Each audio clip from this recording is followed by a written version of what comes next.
Hello dear viewers, আজকে আরেকটি সুন্দর ও পরামর্শমূলক ব্লগ নিয়ে এসেছি, যেটা হচ্ছে যে এগ্রোওয়ান কোম্পানির স্মার্ট 1217 যে হাইব্রিড টমেটো জাতটি আছে সেটার বীজ থেকে কিভাবে কোকোপিটের মাধ্যমে চারা উৎপাদন করা হয় সেটাই দেখাবো এই ভিডিওতে।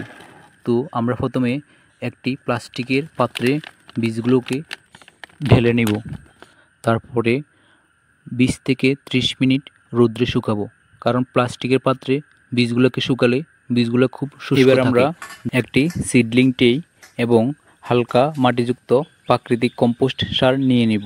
আপনারা চাইলে কোকোপিট ইউজ করতে পারেন, তবে এখানে একটি সুবিধা হচ্ছে যে এই সিডলিং ট্রেতে যদি আপনারা চারা উৎপাদন করেন তাহলে প্রত্যেকটি চারা শিরযুক্ত ও সুস্থভাবে গড়ে উঠবে।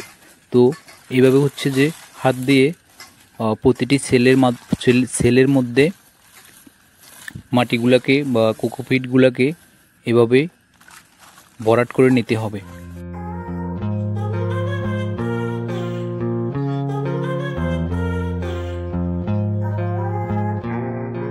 তো এই পর্যায়ে আরেকটা সিডলিং ট্রে নিয়ে কোকোপিটের উপরে হাত দিয়ে চেপে চেপে একটা শেপ করে নিতে হবে, যাতে করে বীজগুলোকে সঠিকভাবে দেওয়া হয়।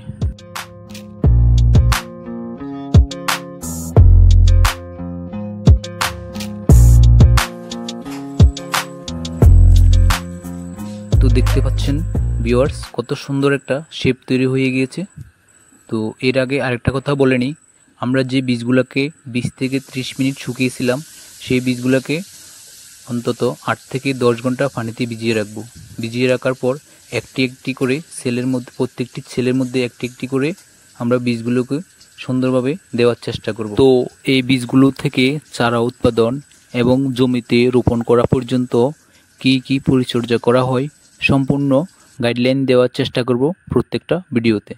তো ডিয়ার ভিউয়ার্স, আপনারা অবশ্যই আমার গ্রিন ভিলেজ নেচার ইউটিউব চ্যানেলটাকে সাবস্ক্রাইব করে ভালোবাসা দিয়ে আমার পাশেই থাকবেন।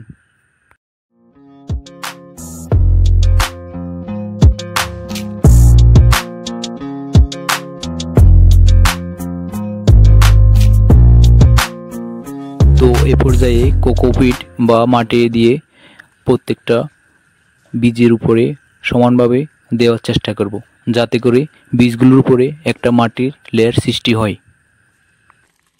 তো ডিয়ার ভিউয়ার্স, আমার অবশ্যই ভুল ত্রুটি হতেই পারে, তো আপনাদের কোনো প্রশ্ন থাকলে অবশ্যই কমেন্ট বক্সে জানাবেন, আমি তার উত্তর দেওয়ার যথাযথ চেষ্টা করব।